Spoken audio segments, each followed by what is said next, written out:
All right, hello everybody. Welcome to episode whatever the heck for Two Wizards and a Mic, where basically we are a couple of old people that have played D&D for a long time, and we like to talk about it. So we hope that the pearls of wisdom that fall from our lips, but especially Andrew's lips, will help you have a better game. I'm of course Shane, and to And I my am other side. Andrew. And this week we are talking about. Actually, first of all, we should uh, thank everybody for last week. I will let you do the thanking. Yeah, amazing. Thank you to the 616 people who backed the Kickstarter. And we are funded. We got our first stretch goal, which means we're going to have 120 monsters. Layout wasn't quite ready for the book this week, so I have another week to just go through it and tinker a bit, add a little few things here and there, and do some final editing. So it should go to layout next week, and then yeah, pretty soon we'll be going to the artist with an art list with all the illustrations. So yeah, it's really exciting. Yeah, all of the Kickstarters have kind of been a wild ride, and this one was no exception. Yeah, I was going through a bunch of the Kickstarter stuff just today, and I was kind of actually kind of hilarious because I have backed all these different ones, and I can't believe how far back some of them actually went. I was very surprised that we're that old. So, Yeah. because Yeah, this to me is it feels like we just started writing the monster series and now it's the sixth book.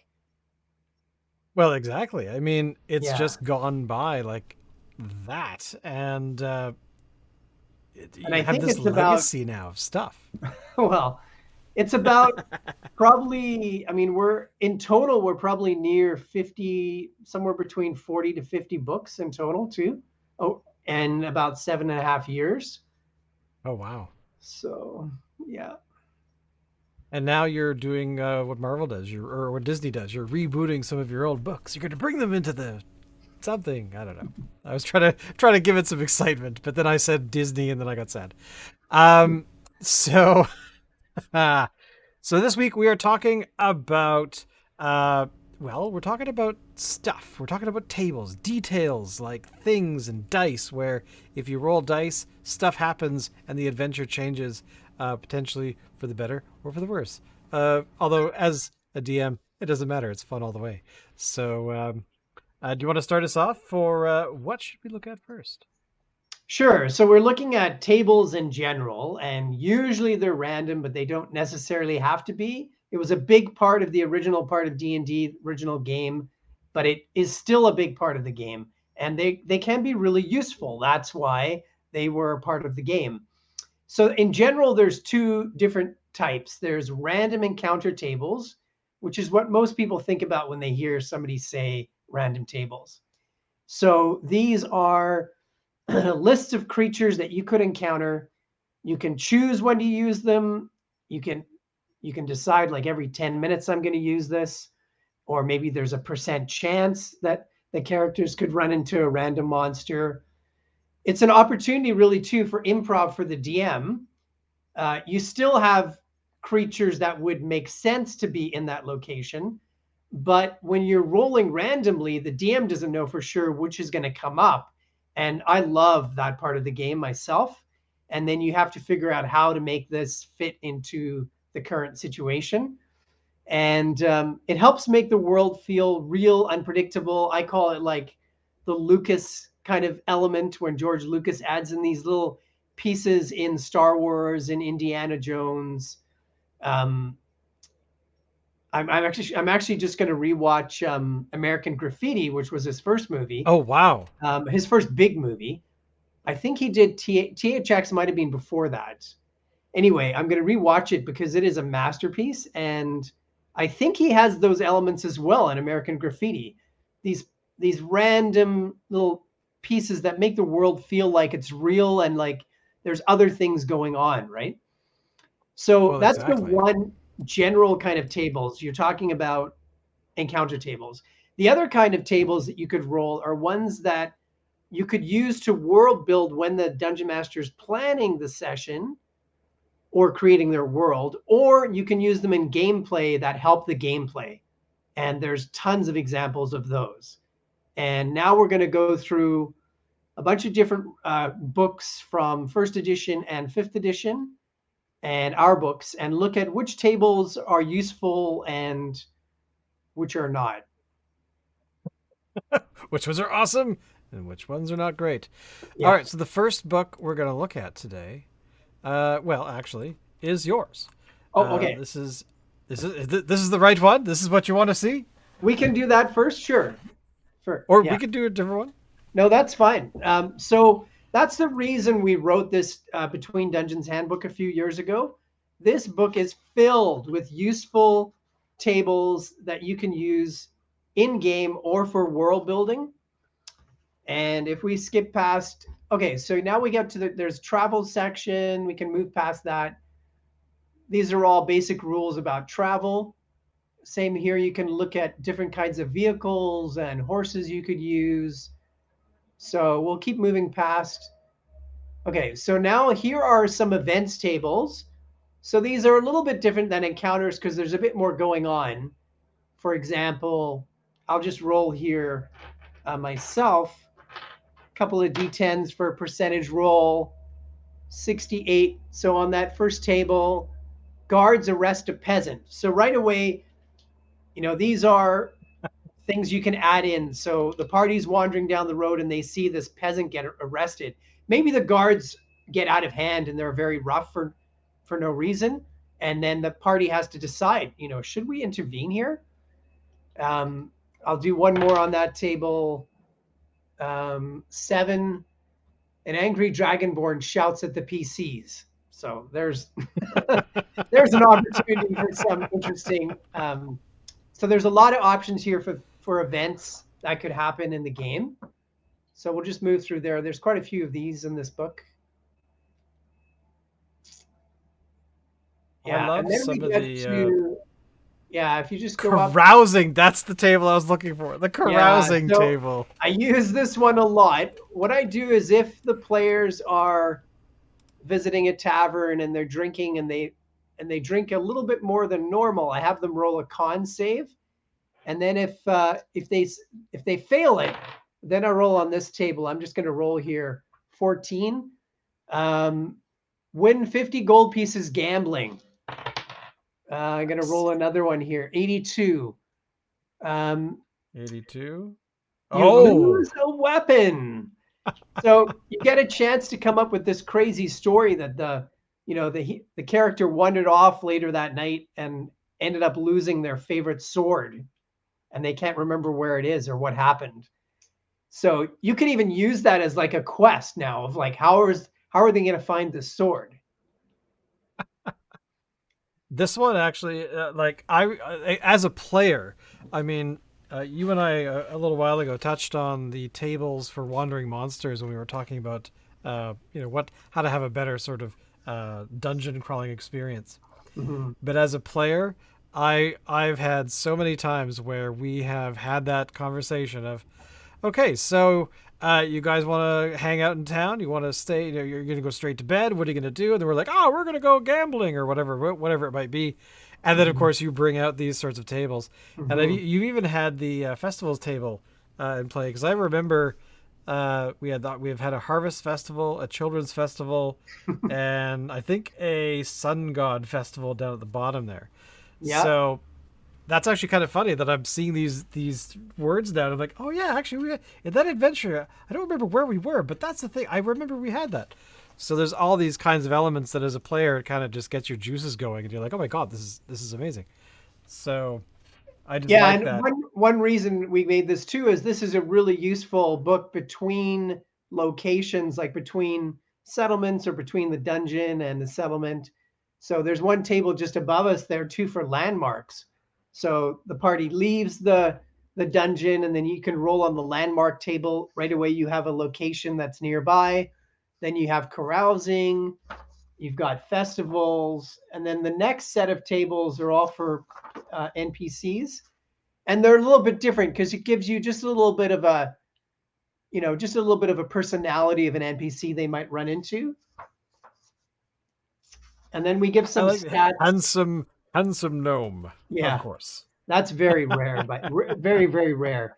Another one I love is just coming up here after the NPCs, a little bit further. So the compliments and insults table. Let me roll on that one. 83. A group of thugs insult the PC. 22. A stranger insults the PC's race. Ooh, there's a hot button for you.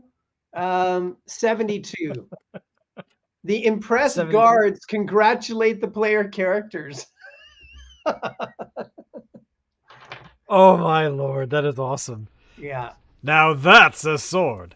Yeah. One of my favorites, though, always is a noble who wanders past the party and flips a coin to one of the characters and goes, you might want to, maybe get a new outfit. And then he just walks off.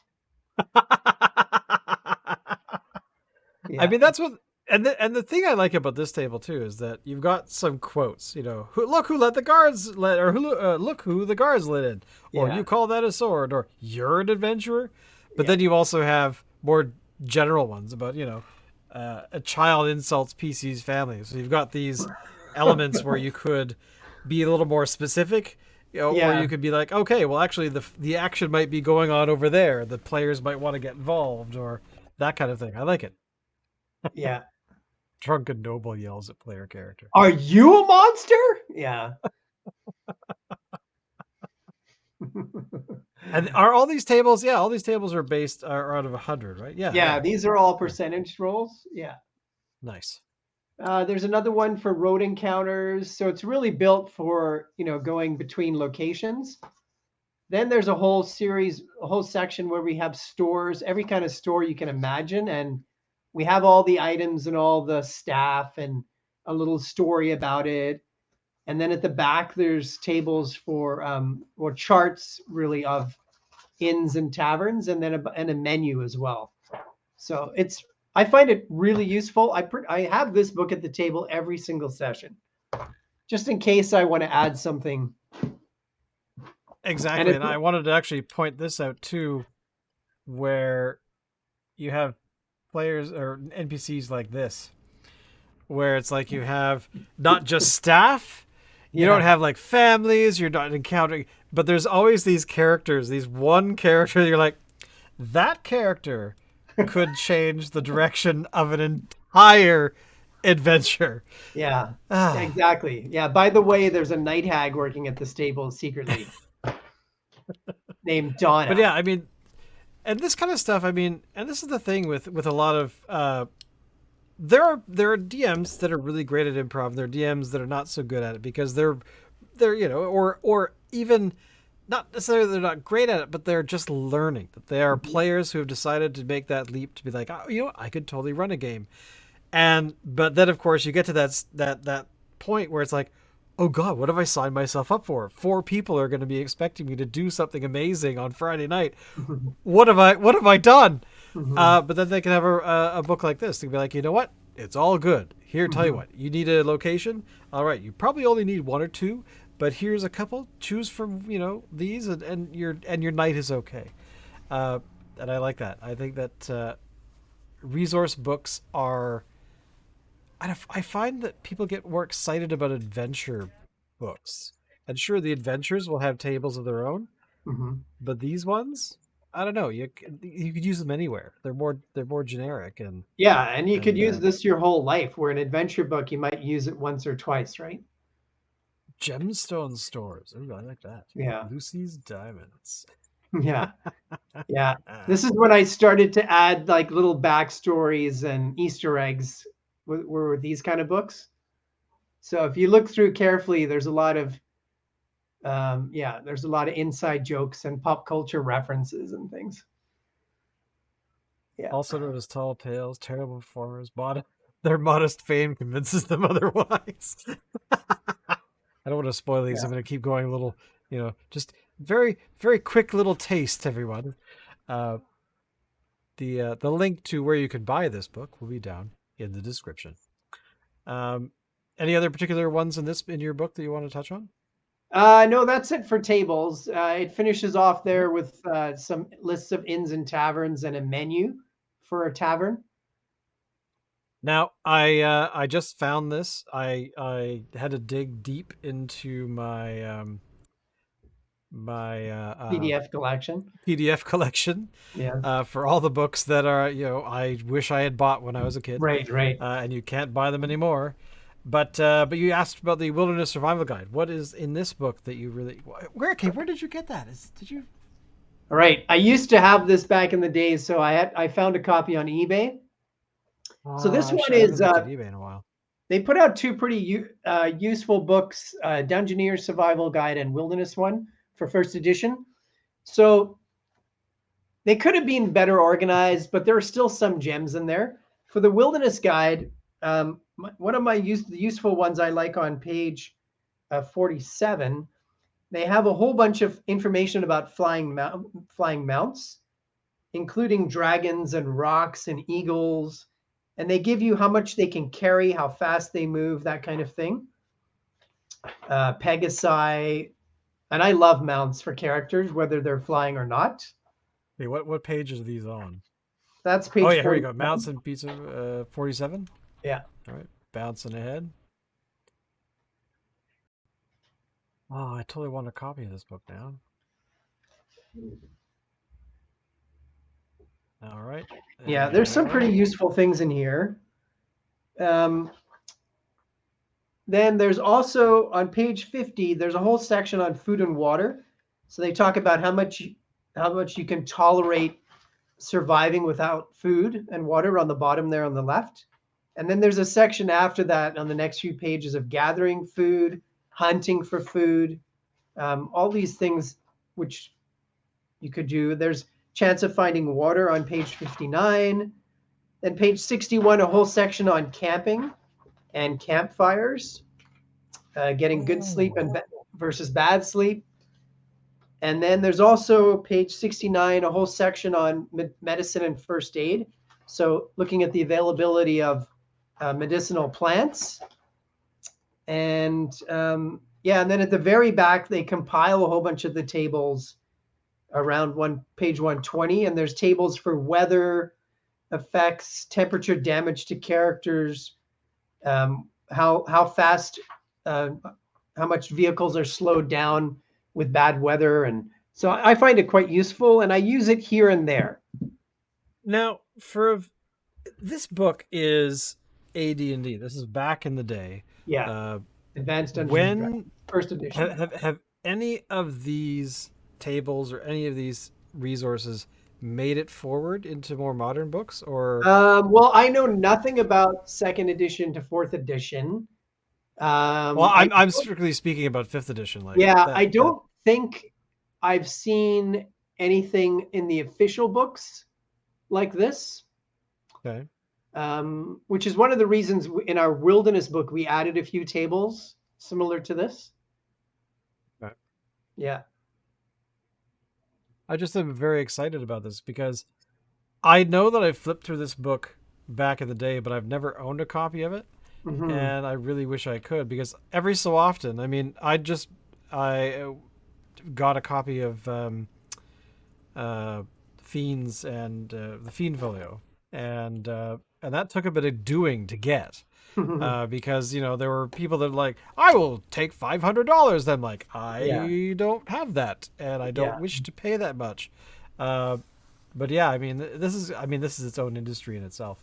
Yeah. But this information is still useful because it can be fairly quickly adapted to any game, really, not For just sure. fifth For edition. sure. Yeah. So yeah, good lord, I need to find a copy. Pardon me while I start shopping on eBay. Everyone, just continue Yeah. streaming and recording on your. Um, All right. So let's move on what to is the the next book. book you want to look at? Yeah. Any particular requests? We've got One of the the Dungeon Master's Master's Guide. guides. Yeah. Okay. The new Dungeon Master's guide. Okay. So there are quite a few useful tables in here. Most of them are just retreads of the original stuff, but it's fairly well organized. On page 73, there's some good overall dungeon goals and wilderness goals that could form the basis for a good campaign or adventure. So Right. starting on page 73, there's a good section there. And then you can determine like what the party goal might be with that. Um, then there's a section on framing events for the adventure. So yeah, you're getting into it here. Yeah. Oh, like these kinds of things. Like this sort of. Actually, this is a really great suggestion. I love this. Just Mhm. you're going to where you want to go, and then suddenly you just all collapse in on a sinkhole, and I love these kinds of ideas. Yeah. And then page 89, it's a whole section on creating NPCs. So these tables aren't always percentage. Some of them are D20s or D6s. Um, I'll roll on the NPC appearance. So a character that wears formal, clean clothes, or one that has tattoos all over their body. Then you have some tables on the next page, NPC talents. So expert cook, that could be very popular. Make a character a good friend for the party right away. There's a good one here for mannerisms too, like little things you can add to the NPC's character, like uses colorful oaths and exclamations, squints, like I'm doing now with the sunlight coming in. Um, yeah, so there's a lot of good stuff for NPCs there. Then you can skip ahead slightly further ahead to page 94, and there's a whole section on villains, which is really well done. Everything about them, what their scheme is, what their method is, what their weakness is. Here, I'll roll a weakness for the villain. That's on page 96.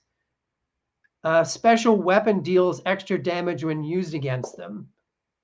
Another good one. Nice. An ancient prophecy reveals how the villain can be overthrown. So, Okay, that's cool. yeah. For some of these tables, now most of the tables that I have used or encounter in playing are usually 20 suggestions for a Hmm. 20-sided dice, Yeah. and there's a bunch that are very actually, at least from my experience, the tables are not really, you never really hit 100. You sort of stick in that 20 to 50 range. Hmm. Um, is there an advantage of having a table that's really extensive, or is it better to have like a D8 one for the villain weaknesses? Yeah. I mean, it really, I mean, the bigger tables obviously just give you many more options. So there's some people who really like the shorter tables who only like ones that are like D10, D8, D6. Those are very easy to use, and you can have lots of them, right? You could have like these pages have lots of them. Um, the good thing again about the big table, like D100 or two, like another common one is 2D20, and then you have options 2 to 40. Those are good just because you have a mass amount of choices. So, they both have their benefits. Some people love the short tables. I think that, I mean, to me, there's kind of an argument to be made where some tables having a vast collection uh, of things to choose from are helpful, but the shorter ones, like the D8 tables, the D6 tables, to me are actually kind of, they force you to be creative. So again, Yeah, I harp on that all the time about what are kind of these little tricks to actually get people into the get the juices flowing, and because I resources are great, but you don't want them to be a crutch where you rely on them for everything. You yeah, kind of yeah, want them for to sure. be a natural thing that you just kind of go to and say, you know what, this week I need a little help with this because I can't quite get my head around something. And Yeah, but yeah, yeah, and if you want to have more depth and more layers to your story, then you're going to need to do just more than use a few tables. Um, but if you have a very casual campaign or you want to add little things, it's really useful. They have a section exactly. there on environments that you could be playing in. Um, who could have created a dungeon? Then there's a bit of a section, it's not very big, on wilderness around page 108, but it's got some useful things like looking for food again. Then it has a whole section on settlements around page 112. So this is pretty useful. It gives you like tavern name generator. Um, what are some notable traits about the settlement? This is a good one. Random shops and encounters. So there's definitely some Buildings. useful Oh, yeah. ones in there. In the back of the book, page 290, so all the way to the back, there's a massive section on creating dungeons, which is set up so that you can literally just use these tables and create one, create a dungeon on the fly. And I've done this before, and it has everything in there from traps to noises to what books could be in there, utensils. Um, yeah, very, very useful. And these are all based on tables from the original version of the game. Right. Because I'm looking at like some of these tables are actually, I, again, think I've encountered some of these. I'm Yeah. like, Oh, wait yeah. a minute. I Yep. recognize this encounter. Oh, yeah. 100%. Yeah. I like the tricks one there and the traps. Like book, brain preserved in jar, furniture, suit of armor. Ah, these are so Enlarges great. or reduces characters, grants a wish. So, how often do you, as a regular DMing man that you are, how often do you hit these tables? So, you're saying that you hit most of them, or some of them, sorry, not all of them, but some of them pretty much every adventure. If or do you Yeah, think you prep more than that? yeah, no, I use these more for prep, but I have used some of these tables for in-game for improving things. Most of the time, I use that Between Dungeons Handbook for the improv for adding extra Right. things. But sometimes here, usually these like this kind of book is something I will use for to plan and to prep. Right. But it can be used on the fly. Well, I mean, I was just the reason I was thinking about it is that for the trap stuff. So you and I have talked about traps before, Mhm. and shoot opens in floor. Yeah, To me, stuff like that uh, would be, I don't know. I think unless you're really a seasoned DM, that might be your go-to trap, for example, or yeah. that would be something that you would go, oh, you know what, this room totally needs a blah, and it's already in your head.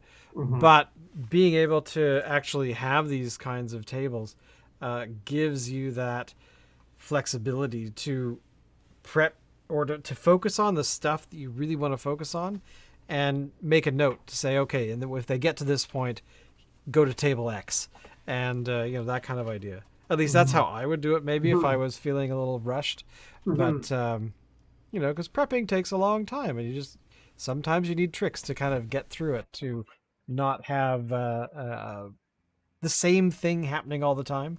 Because Yeah, I know that I've played adventures in the past where the same sort of uh, adventure or sorry the same sort of encounter seems to happen a lot, and you just right. know that, oh, that's what the DM really likes, that, so we'll keep playing fine. But Yeah, you kind of want to you want to have like a pendulum, either bladed or weighted as a ball, swings across the room or hall, yeah. instead of a vampire coming and eating your face. So yeah, I'm glad we're doing these tables because I haven't seen some of these for a long time, and it's actually making me, I get giddy when I see this cool stuff. So um do you want to switch books? Yeah, Because so I know that this book mhm. is one of your favorites, Xanathar's Guide. Yes, so Probably, I would say definitely, in my opinion, the best resource for fifth edition. You could use it for other editions, other RPGs. The Volos one has some good lore at the beginning of it for a few creatures. It goes into detail, but otherwise, I think this is by far the best book. Some of it I don't use, like I don't use the subclasses very much at the front. Right. But if you turn to page 61, there's a fantastic section on with tables to do character builds, which a lot of people say, "Oh, I wish D&D's What did you say? character building." 61? Yeah, 61. Which There we go. they say, "I wish D&D's character building was more interesting." Like Traveler has this awesome character generation part of the game. Well, this can make it really cool.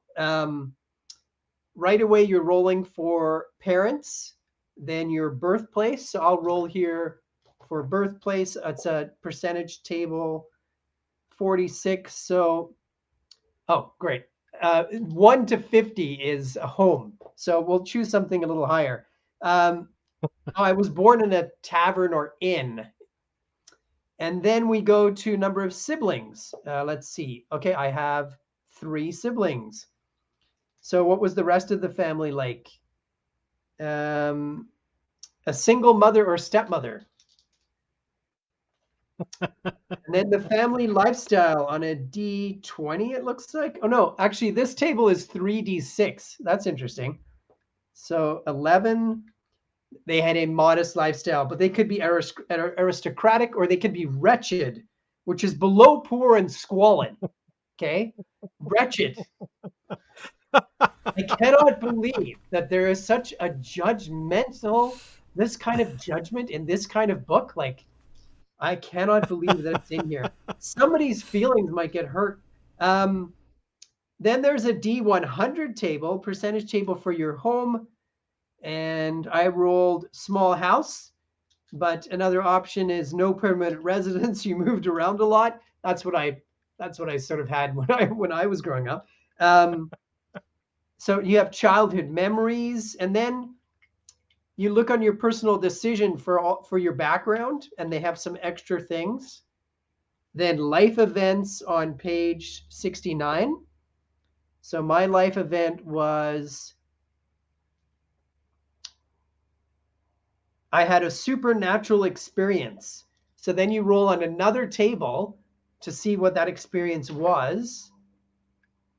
And Supernatural events. Yeah, here we go. yeah, and I'll roll on there. So my supernatural event was I explored an empty house and found it to be haunted.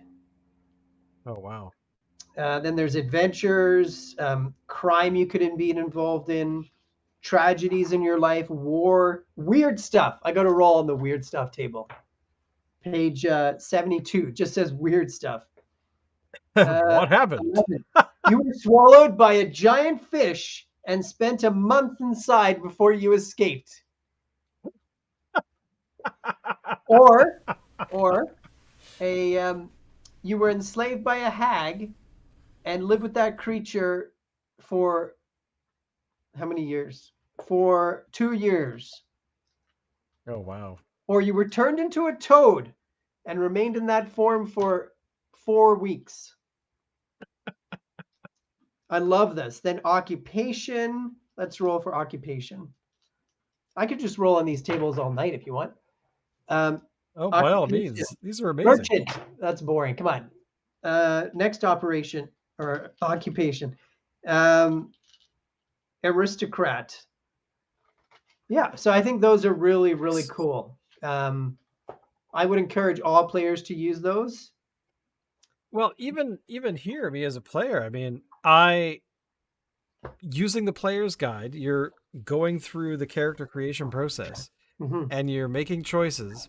But if you lack this book, Mm-hmm. you're actually missing out on a whole For bunch sure. of stuff. For sure. So, I mean, I have a copy on my shelf. I haven't ever thought to pick this book up to actually add some, as I always say on the show, some life to the game. Like I I didn't even realize that I knew there were tables in here for each of the different classes, but I Mhm. never thought to go a little bit further in the book and actually know that there's this.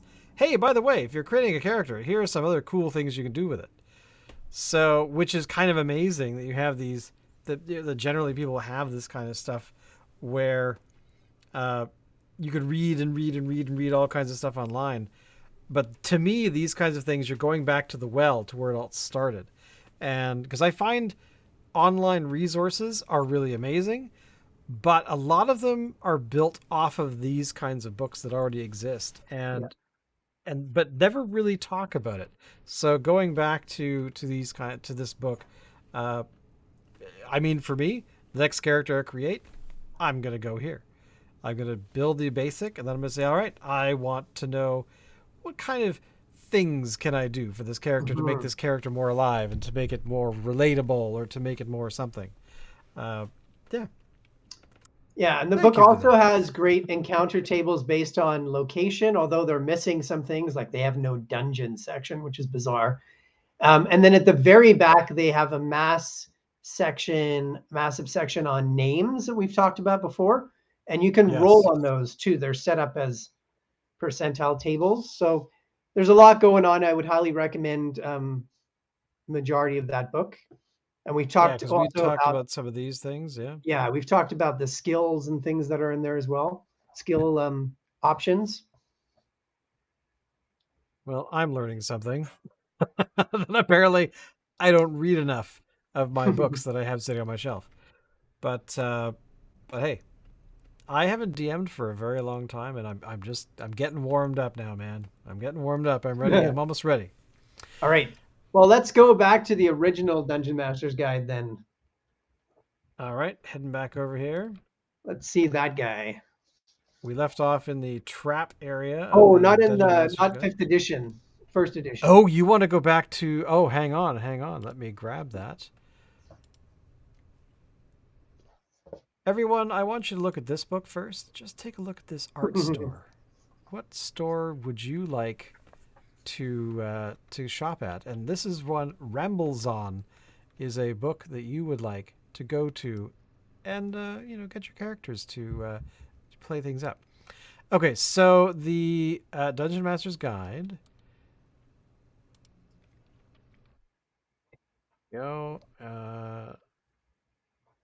Now we're talking about you want the book with the guys in it, like the door opening and the treasure being revealed.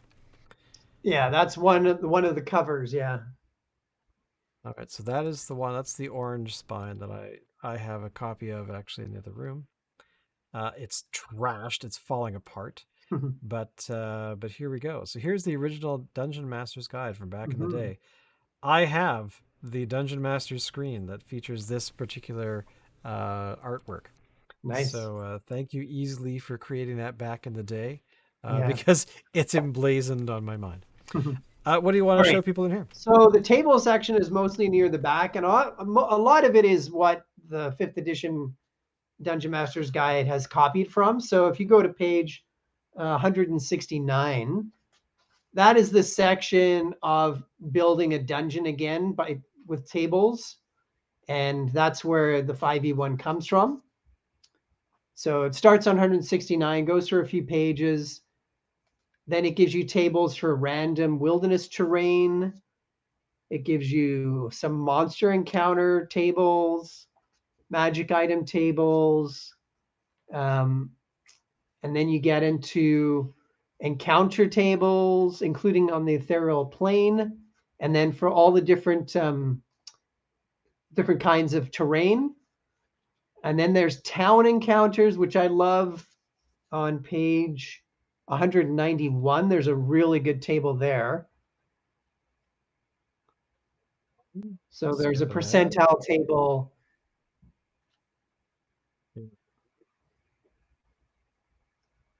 Yeah, here I think it's around here. Yeah, yeah. There This we is go. that section. Yeah, so you've got like city watchman, city guard, brigand, when they used to use that term, ruffians and thieves. Then there's tables for generating creatures like demons and things if you want to basically put them together piece by piece. There's everything in here. There's tables for Creatures from the lower gambling. planes. Wow. Yeah, Okay, there's I got a dice here. All sure. right, let's see. I'm gonna have a furred, purplish, humped, animal-like, taloned clawed. That's amazing. I love it. I've just created a duck. Apparently, Nice. a duck demon. A duck demon. Scary duck demon. All right, yeah, and then they've got traps like the other Dungeon Master's Guide, and then lots of items. I really like the herbs and spices section. They don't have that in fifth edition, page 220. So 220. numerous tables there, and at the back they kind of collect them as well to so that you could give them as handouts. Some of these tables at the very back. Wow, these Yeah, are, man, this is going back in time. This yeah, oh is yeah, yeah. When I open that book, I feel like I'm 9 or 10 again. I have to say I feel similar to that because this Mhm. is one of these the font. The font that was used back then Yeah, uh screams D&D at me. And every time I see stuff using yeah. it even today, that is one of my first reactions is, "Oh, that's the font for for that because that's actually yeah, that's so cool." But yeah, this actually takes me back. This is I love it. I love it. All right. So wrapping up, let's just take a look at our. I can just mention a few from some of our books from the Monster series. Yeah. So the first book, Phaland, doesn't have a lot of big um, random tables, but there are a few smaller ones scattered throughout the book. There's one that talks about this magical wind that blows through Phaland, and you can roll to see what the effects of that are. And there's a few little tables like that. The new Phaland book, the one we just published, Phaland 2, this one has a lot more. So it has encounter tables, events tables, and adventure hook tables. And my favorite part of the book, the Fey bargain tables at the back. So I'm just going to roll on that quickly. So let's see what kind of bargain it is. So it is a bargain to do with your memory. What form does it take? So we roll with the form. It takes the form that it was hidden in a bottle. Ooh. And then your boon. So what do I get out of this? 63. I can see through fog or mist. And what are the consequences? What do I have to give up for all of this? 26. I must pay 1,000 gold pieces to the fairy. Now that I mean that's an adventure in itself where you have a character who's like, I know we got to go to the tower, boys and girls, but I'm sorry. Do you want to loan me some money cuz I got Yeah. this debt. And then suddenly you have the creature, if they don't pay up within a certain amount of time, then suddenly this creature shows up and causes havoc for a party. Oh Here's yeah. another Oh yeah. one. A consequence. Every liquid you drink now becomes wine. Now, that might sound like a good thing, but think about it for a moment. What does that mean? That that would be that would be bad because you couldn't go to a stream or you couldn't go to like that. You'd be in You would, you would you be would doing get I sick. could actually You'd picture it die. right now. And he'd be like, "Okay, so we're going to walk across the street. Okay, could you please roll a constitution roll or a dexterity roll?" "Oh, Yeah, okay. Yeah. Oh, I failed. Okay, well you fall over cuz you're drunk." yeah. You And a just had few a of liter of them, water. there's a lot of cool consequences. A few of them have to do with the fact that you have to lose your name forever. You can never use your name again, or you have to lose your identity again uh, forever. You have to change Wow. your identity now. Suddenly your character is like somebody else or Yeah. is somebody else because they're not allowed to be. That is actually very, very cool. All right. In the Underworld book, we have again a massive adventure hook table.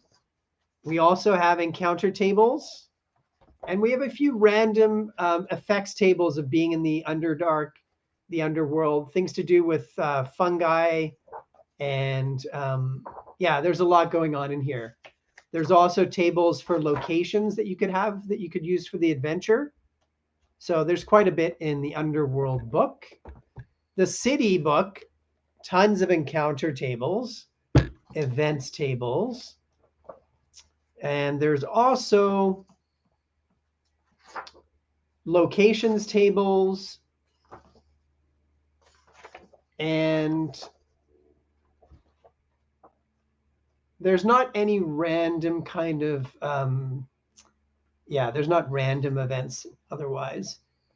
We also have tables of different services and things for each different part of the city because that book is divided up into 7 different parts of the city.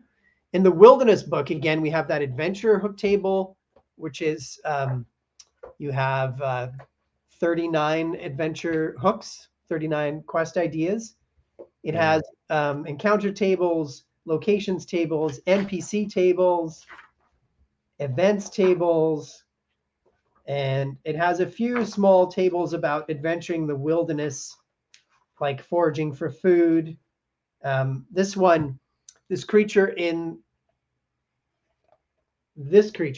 the Mammoth undead. oh no, not that one. This one over here. Ah, okay. They actually live in a very icy region, and to keep warm, you can cut open their stomach and put yourself inside there. Does that sound familiar? It does. So we I have a thought they smelled table, bad on the outside.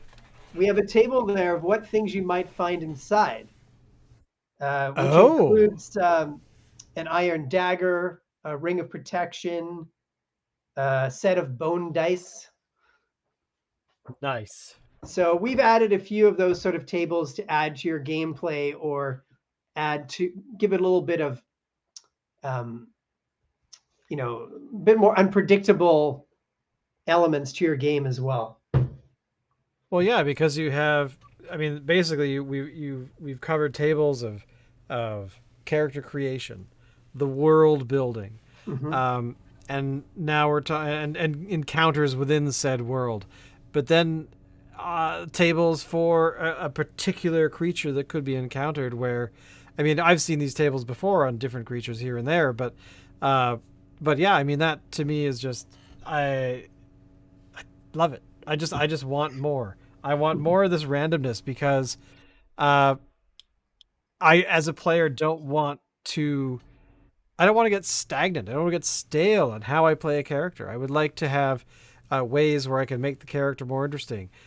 Ways where the character that is more interesting encounters a creature and cuts it open for whatever reason, and then suddenly it's like, oh, you're cutting that creature open. Okay, great. Yeah. Oh, look, you found a bottle of rye. So these kinds of things that are just give again. God, I really harp on this all the time, but it gives life to the game, like in Yeah. little ways. Yeah. I think it's definitely fun and something I do sometimes, not every single time, but I'll have the players roll. So you've probably noticed that sometimes I have you roll on the carousing table. Um, Yeah, so I'll have the players roll these, and I think the more that you're rolling dice and you're involved, I mean that's what you want. You want the players involved in the game, and they want to roll dice. They don't want to sit there. I sat once. I remember vividly. I was playing a ranger when fifth edition started with a different dungeon master, and I sat for 3 hours, and all I did in 3 hours was make 2 rolls. interesting. And Yeah, was it because I it actually was boring. I have something that I want to share with you here too that just popped into my mind. Um, that speaking of roles, so just to give people context, a little while back, probably it must have been early 2020 or maybe late 2019. Mhm. Uh, we were adventuring, tables had been rolled on, all kinds of things occurred.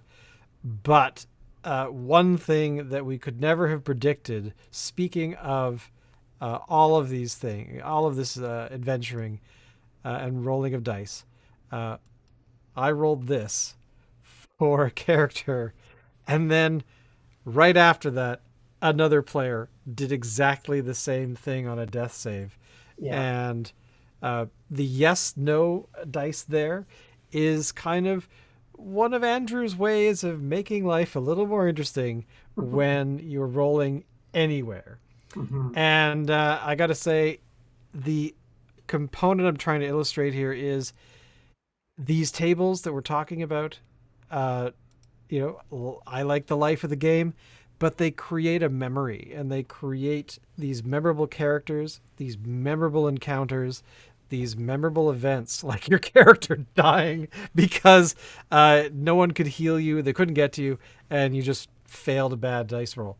And in that particular instance, we had two, one after the other, and it made for an exciting evening that a few years later we can actually say remember that time the thing that yeah. Because that's what the game is all about for me is creating memories with all these individuals that maybe you play with somebody for 5-10 sessions and then they move away or they decide they don't like the game anymore or whatever it might be, but the reality is that you still have these memories that just you, the people at the table, have together, and hopefully that will make you have positive memories of role playing while sitting at a table. Because I don't know, to me, the details, the minutia, the rolling of tables and dice and things—that's just one part of the whole experience. And I know I harp on this a lot on this particular little program, but it is, I think, what is probably the most important beast. And I think it was what the intention was back in the day. Was let's create something cool where we can hang out and have an adventure. Because do you really want to go to your day job tomorrow without having known last night you killed a dragon? I mean, how uncool is that if you don't kill a dragon? So but yeah, and there you go. That's my rant of the Yeah. my blah of the day. Yeah, 100%. And that reminds me again of there's some cool magic items that have random effects. Right? We're gonna have some of those in our new book, in the Monsters of the Dungeon book. And another, I think right away of the Deck of Many Things and the Wand of Wonder. And we had a Yep. character once with her Wand of Wonder who hated this elf bard performance in a tavern. She said, I point my Wand of Wonder at them and I activate it. And you have to roll a percent chance or percentile table. And I rolled for her and I rolled Fireball. I remember that. So that was the time that you burned the inn down. Yeah, Nothing says adventure like blowing up a burning the building inn down. unexpectedly. But All yeah, right, I mean that's another example of those kinds of things. for sure. But anyway, we hope that you've learned something. I know I have, because there are definitely tables that I didn't know existed, and I feel kind of sheepish about it that I should have known. But that's okay because, there's so much in the game and you're not going to know everything. But hopefully, here we have given you something that makes you go, oh, great, I could do that. Oh, yeah, cool. Because, at the end of the day, as we always say, it's just a game. Don't take it too seriously. Have fun. That's the point. And hopefully, you guys will come back next week or look at our back catalog.